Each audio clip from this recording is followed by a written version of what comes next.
Hello வணக்கம். இது உங்கள் சிவி ஜோன். ஸோ லைவில் பார்த்தீங்கன்னா இப்போ வந்து ஃபுட் கார்னிவல் அப்படின்ற மாதிரி ஒரு டாஸ்க்கை கொடுத்துருக்காங்க. ரொம்ப அழகாக வந்து பண்ணுறாங்க. அதாவது கொஞ்சம் பரவாயில்ல. காலையிலேருந்து அதுக்கு இப்போ ஃப்ளோட்டிங் ஸ்டாச்சு யாருன்னா நம்ம சபரி தண்ணிக்குள்ளேயே ரவுண்ட் அடிக்கிறாப்புல. உண்மையிலே டஃப்பான ஒரு ஜாப் தான். அடுத்தது பார்த்திங்கன்னா அப்படியே வந்து இன்ட்ரடியூஸ் பண்ணுறாப்புல. அதில் பார்த்திங்கன்னா ஊர்கிழவியாக வந்துட்டு நம்ம கனி பண்ணுறாங்க. கனி நிறைய விஷயங்கள் வந்து இப்போ பார்வதி பற்றி சொன்னது, விக்ரம் பற்றி சொன்னது கொஞ்சம் முரண்பாடாக தான் இருந்துச்சு. ஆனால் ரொம்ப அழகாக பண்ணாங்க. கண்டிப்பாக பாராட்டி ஆகணும். அவ்வளோ திறமை, நடிப்பு திறமை கன்னிக்கிட்ட இருக்குது. அதை வந்து மாற்றுக்கிட்டே கிடையாது. அந்த கிராமங்கள்லாம் வந்துட்டு எப்படி கிழவிங்க பேசுவாங்களோ, வயதானவங்க பேசுவாங்களோ அதே மாதிரி பேசுகிறாங்க. அந்த மாடுலேஷன் சூப்பராக இருந்துச்சு. அதை எப்படி ஆரம்பிச்சேன்னா, நானும் அதே மாதிரி பெரியய்யா இருக்கார்ல, பெரியய்யா 20 பேரை சேர்த்தார் இந்த பிக் பாஸ் வீட்டுக்குள்ளே. என்னமோ அவங்க தான் நல்லா பண்ணுவாங்கன்னு நினச்சிக்கிட்டு, ஆனால் அவங்க பேர் ஊரை நாரி போய் கிடக்குது அப்படின்னாங்க.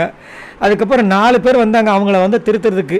அவங்க மட்டும் என்ன வந்தவங்க வந்துட்டு கமருதீன் பார்வதி ஏதோ பேசியிருப்பாங்க போல இருக்குது. அதை சொல்லிவிட்டாங்க. ஒரே அழுகாச்சு. அங்கே அழுகுறா, இங்கே அழுகுறா, இங்கே அழுகுறா அப்படின்ற மாதிரி கலாச்சாங்க. அதுக்கப்புறம் மஞ்சள் வந்துட்டாமா, உங்களுக்கு அந்த பார்வதி பட்டு மட்டும் தான் தெரியுமா? சரி, அதே வீட்டில் இருக்கிற பார்வதிக்கும் கன்னிக்கும் ஏதோ சண்டையாமையா, அது தெரியுமா உங்களுக்கு அப்படின்றாங்க கலாய்க்கிறதுக்கு.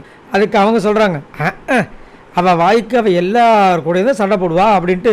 சரி, வேறு யாரை பற்றி தெரியும்? பசங்களை பற்றினா தெரியுமா? எல்லா பசங்களை பற்றி தெரியுன்றாங்க. விக்ரம் பற்றி சொல்லுங்கன்னு போது கரெக்டாக விக்ரம் வந்துடுறாரு. விக்ரம் முன்னாடியே வச்சு செய்கிறாங்க. அவன் அப்படியே நல்லவன் மாதிரி நடிப்பான்.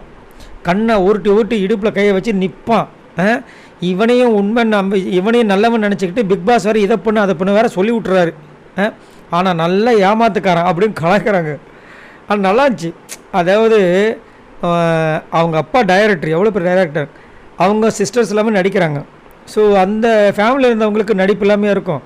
ஸோ சான்ஸ் கிடைச்சா கண்டிப்பாக இன்னும் நல்லா வருவாங்க. நல்ல திறமை இருக்குது கனிக்கு. உண்மையிலே பாராட்டுக்கள் சொல்லி ஆகணும். கொஞ்சம் முரண்பாடு இருந்துச்சு அவங்களோட விஷயங்களில், ஆனால் எனக்கு நடிப்பு ரொம்ப பிடிச்சிருந்தது. ஸோ உங்களோட கருத்தை சொல்லுங்கள். பாய் நண்பர்களை.